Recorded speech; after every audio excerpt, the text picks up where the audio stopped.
Good morning students. Class 10th की Hindi class में आप सबका वेलकम है।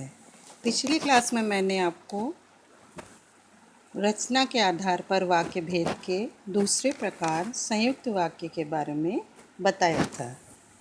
आज हम सब रचना के आधार पर वाक्य भेद के तीसरे प्रकार अर्थात मिश्र वाक्य के बारे में जानेंगे। तो संयुक्त वाक्य में मैंने आपको बताया था कि संयुक्त वाक्य में दो उपवाक्य होते हैं और दोनों समान स्तर के होते हैं, इसीलिए उसे समानाधिकरण संयुक्त वाक्य भी कहते हैं और वो दोनों किसी समुच्चय बोधक अव्यय से जुड़े होते हैं तथा वो समुच्चय बोधक अव्यय हमेशा दो वाक्यों के बीच में आता है। किंतु मिश्र वाक्य में भी दो या दो से अधिक उपवाक्य होते हैं। तो अब आप ये सोच रहे होंगे कि जब दोनों में ही उपवाक्य होते हैं तो दोनों अलग अलग कैसे होते हैं। तो यही हम आपको आज समझाएंगे। तो चलिए मैं आपको बताती हूँ कि मिश्र वाक्य की रचना में जो उपवाक्य आते हैं वो संयुक्त वाक्य की तरह से समान स्तर के नहीं होते हैं। उनमें से एक प्रधान तथा दूसरा उस पर आश्रित उपवाक्य होता है। तो इस तरह से हम मिश्र वाक्य की परिभाषा कर सकते हैं कि मिश्र वाक्य हम कह सकते हैं कि मिश्र वाक्य वो वाक्य होता है जिसमें एक उपवाक्य प्रधान तथा अन्य उपवाक्य उस पर आश्रित होते हैं और ये आपस में व्यधिकरण अवयवों से जुड़े होते हैं। कुछ प्रमुख व्यधिकरण अव्यय हैं जैसे यदि, तथापि आदि। तो इस तरह से मिश्र वाक्य की परिभाषा हो सकती है कि मिश्र वाक्य में एक से अधिक उपवाक्य होते हैं जिनमें एक उपवाक्य प्रधान होता है तथा अन्य एक या अधिक उपवाक्य उस पर आश्रित होते हैं और यह उपवाक्य परस्पर व्यधिकरण योजकों जैसे कि, यदि, अगर, तो, तथापि, इसलिए आदि से जुड़े होते हैं, जैसा कि आप उदाहरण में देख सकते हैं। फर्स्ट, शिक्षक ने बताया कि कल स्कूल में छुट्टी होगी। सेकंड, जो व्यक्ति कमरे में बैठा है वह मेरा भाई है। थर्ड, जब तू छोटा था तब साइकिल खूब चलाता था। फोर्थ, यदि इस बार वर्षा न हुई तो सारी फसल नष्ट हो जाएगी। तो आशा है आपको दोनों वाक्यों में अंतर अच्छे से समझ में आ गया होगा। तथापि एक बार आपको मैं फिर दोनों का अंतर अलग से बताती हूँ।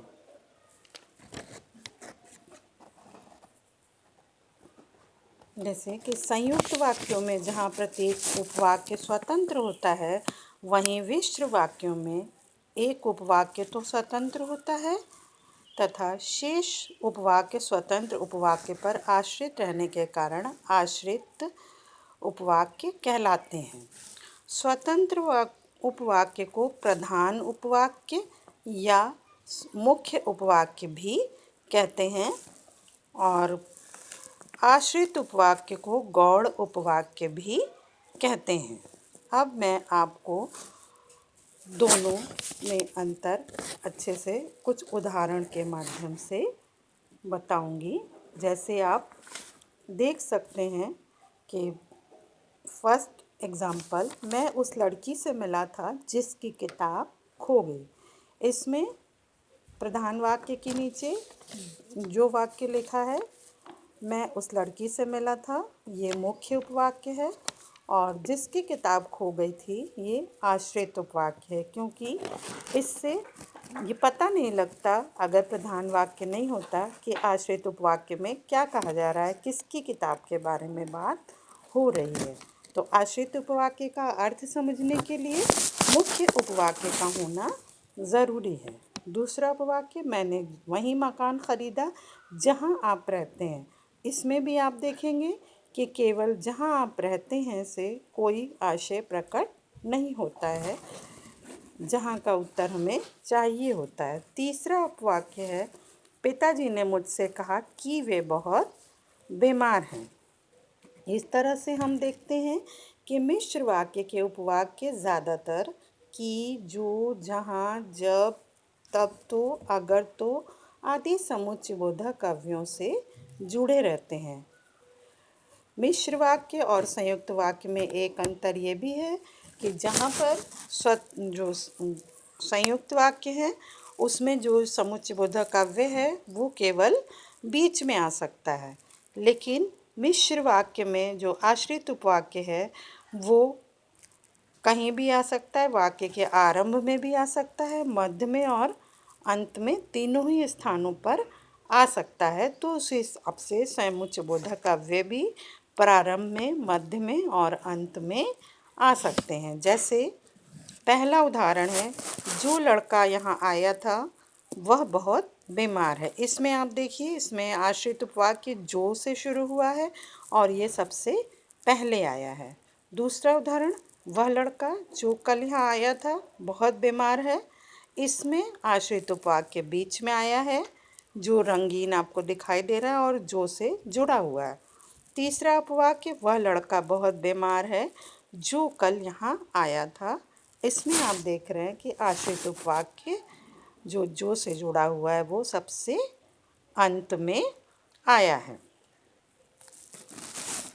तो आगे भी हम आपको आश्रित उपवाक्य के भेद के बारे में बताएंगे। तो इस तरह से हमने आपको मुख्य उपवाक्य और आश्रित प्रधान उपवाक्य और आश्रित उपवाक्य के बारे में बताया। तो चलिए अब इनकी परिभाषा भी देख लेते हैं।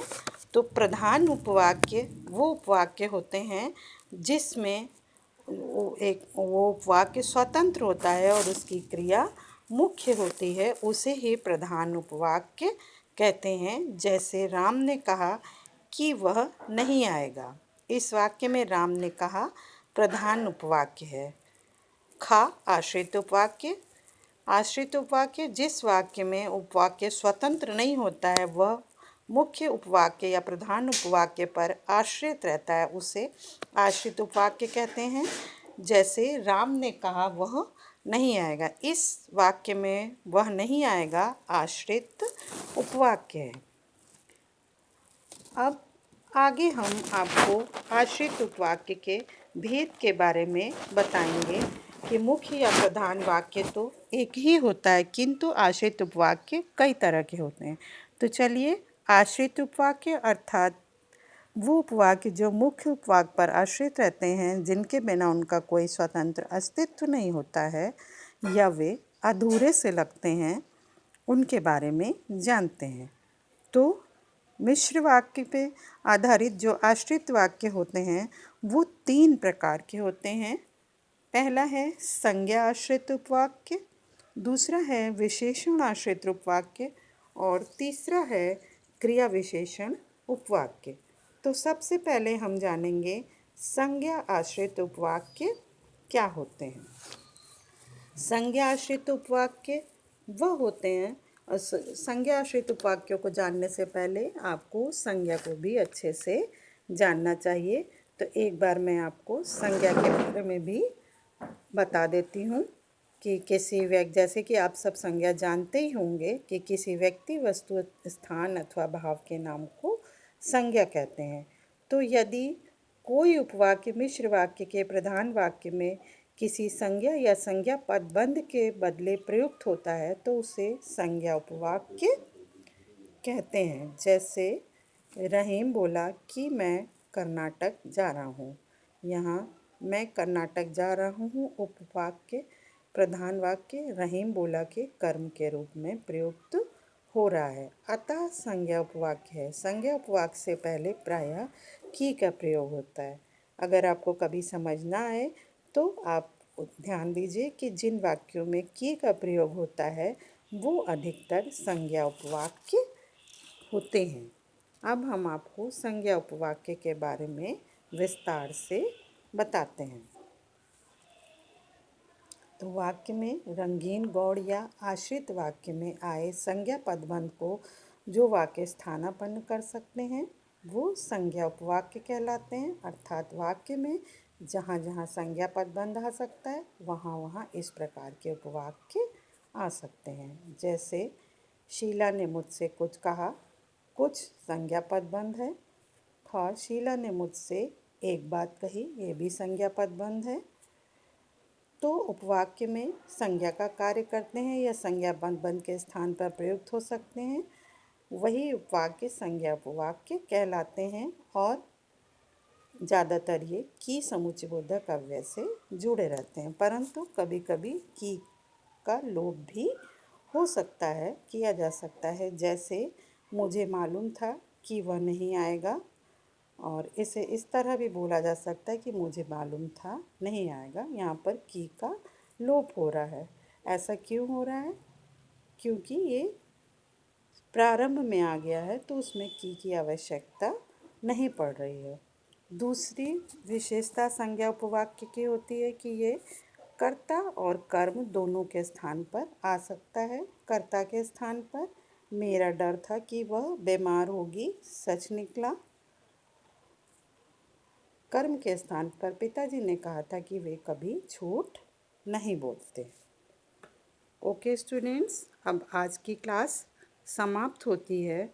अब मैं कल आपको मिश्र वाक्य के अन्य दो भेद क्रिया विशेषण और विशेषण के बारे में बताऊंगी।